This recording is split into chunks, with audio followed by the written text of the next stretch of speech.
باب الوضو من القی والرعاف عن ابی الدرداء رضی اللہ تعالی عنہ ان رسول اللہ صلی اللہ علیہ وسلم قاء فتوضأ فلقیت ثوبان فی مسجد دمشق فذکرت له ذلك فقال صدق انا سببت له وضوءه وقال اسحاق بن منصور معدان بن طلحہ قال ابو عیسیٰ وابن ابی طلحہ اصح قال ابو عیسیٰ وقد روا غیر واحد من اہل العلم من اصحاب النبی صلی اللہ علیہ وسلم وغیرهم من التابعین الوضوء من القی والرعاف وهو قول سفیان الثوری وابن المبارک واحمد واسحاق وقال بعض اہل العلم ليس في القيء والرعاف وضوء وهو قول مالك والشافعي وقد جود حسين المعلم هذا الحديث وحديث حسين أصح شيء في هذا الباب وروى معمر هذا الحديث عن يحيى بن أبي كثير فأخطأ فيه فقال عن يعيش بن الوليد عن خالد بن معدان عن أبي الدرداء ولم يذكر فيه الأوزاعي وقال عن خالد بن معدان إنما هو معدان بن أبي طلحة وضو کرنا قے اور نکسیر کی وجہ سے حضرت امام شافعی رحمۃ اللہ علیہ اور حضرت امام مالک رحمۃ اللہ علیہ کے نزدیک قے اور رعاف یعنی نکسیر وغیرہ سے وضو نہیں ٹوٹتا ہے، لیکن حضرت امام احمد ابن حنبل رحمۃ اللہ علیہ اور امام اعظم رحمۃ اللہ علیہ کے نزدیک وضو ٹوٹ جاتا ہے۔ اصل بحث آیت او جاء احد منکم من الغائط کی تنقیح ہے۔ اس تنقیح میں یعنی سبیلین سے نجاست کا خروج جو تنقیح کیا گیا، اس کے پہلے بھی اس کا ذکر ہو چکا ہے،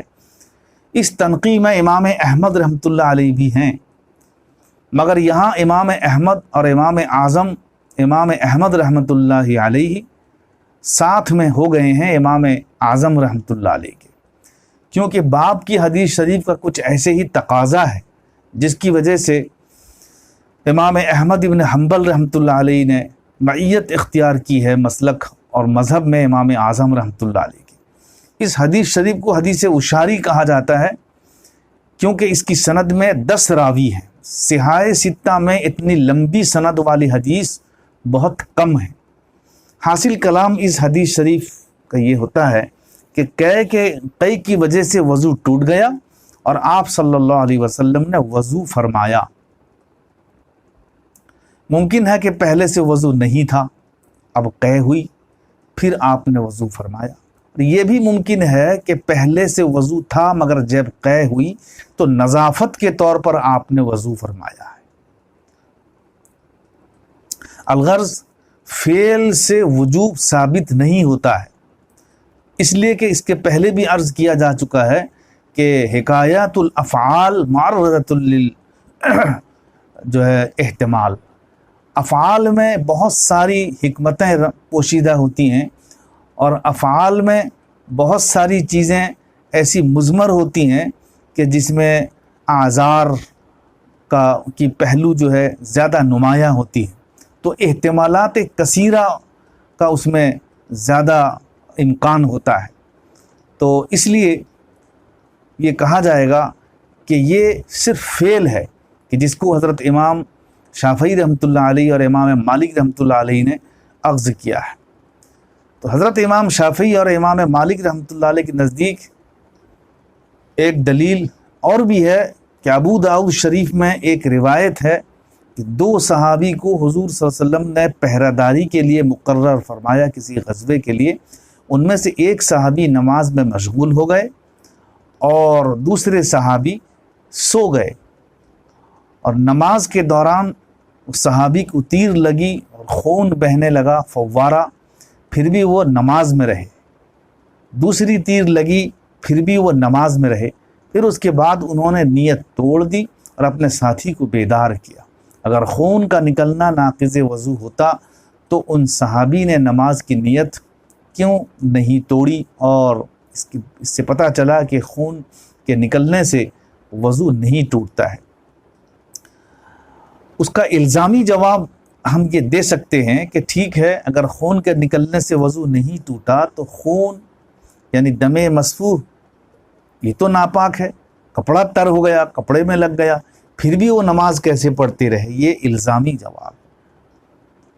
تو وہ اس کا جواب دیتے ہیں کہ خون کپڑے میں لگا نہیں تھا بلکہ جوش مار کر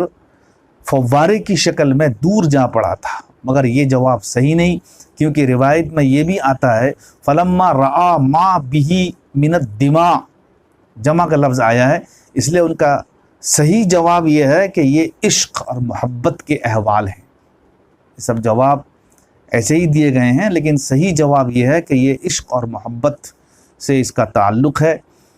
اور میدان عشق اور محبت میں جو ہوتا ہے اس کے واسطے کوئی قانون اور ضابطہ نہیں ہوتا ہے. عشق کے نرالے انداز ہوتے ہیں، اور عشق کے سلسلے میں یہ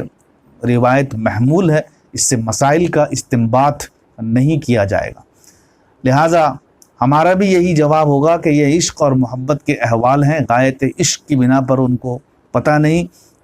تو جو درایتاً جو انہوں نے اشکال کیا ہے اس کا جواب بھی یہی ہے کہ یہ سب تعویل ہے، یہ سب تعویلات بعیدہ ہیں. تو تعویلات بعیدہ کی وجہ سے مذہب کو نہیں بنایا جائے گا، جس سے یہ بنایا جائے مسئلہ کہ وضو جو کرنا پڑے گا، وضو ناقض ہو جاتا ہے قے اور رواف سے. لہٰذا یہ بات حضرت امام احمد ابن حنبل اور حضرت امام اعظم رحمۃ اللہ علیہ کی صحیح ہے کہ ان کے نزدیک قے اور نکسیر سے وضو جو ہے فاسد ہو جاتا ہے، وضو ٹوٹ جاتا ہے. واللہ عالم. آپ دیکھ رہے ہیں MARB دینی معلومات یوٹیوب